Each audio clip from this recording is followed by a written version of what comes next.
ఈరోజు గౌతు లచ్చన్న గారి 20వ వర్ధంతి సందర్భంగా ఇక్కడ విచ్చేసినటువంటి గౌడ సంఘ నాయకులు మరియు ఎన్డీఏ కూటమి నాయకులందరికీ కూడా ధన్యవాదాలు తెలియజేసుకుంటున్నాం.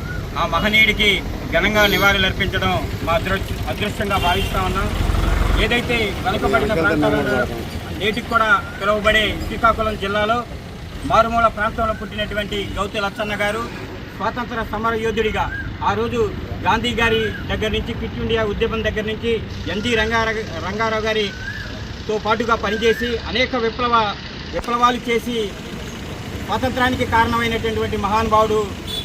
అదేవిధంగా స్వాతంత్ర అనంతరం కూడా ఈ రాష్ట్రంలో ఏ రకంగా ప్రజాస్వామ్యం ఉండాలి, ఏ రకంగా పెత్తందారీ వ్యవస్థని అణగదొక్కి బడుగు బలహీన వర్గాలు రాజ్యాధికారం పొందే విధంగా ఏ రకంగా పనిచేయాలని చెప్పి బడుగు బలహీన వర్గాలన్నిటికీ కూడా కృషి చేసిన వ్యక్తి, వాళ్ళు ఒక స్ఫూర్తిని నింపినటువంటి వ్యక్తి సర్దార్ గౌతు లచ్చన్న గారు.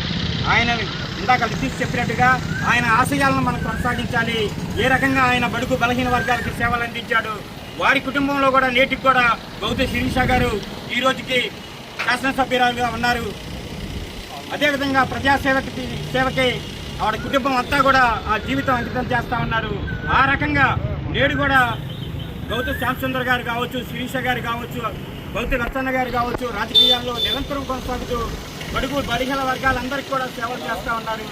ఇది నిజంగా ఒక సమాజం పట్ల అంకిత భావం ఉన్నటువంటి కుటుంబం గౌతు లచ్చన్న గారి కుటుంబం. కాబట్టి నేడు సమాజంలో రాజకీయ నాయకులందరూ కూడా ఆయన ఆదర్శంగా తీసుకోవాలి, ఆ రకంగా ముందుకెళ్లాలని తెలియజేసుకుంటూ నేడు ఆయన 20వ వర్ధంతి సందర్భంగా ఘన నివాళులు అర్పించిన వారందరికీ కూడా హృదయపూర్వకంగా ధన్యవాదాలు తెలియజేసుకుంటున్నా.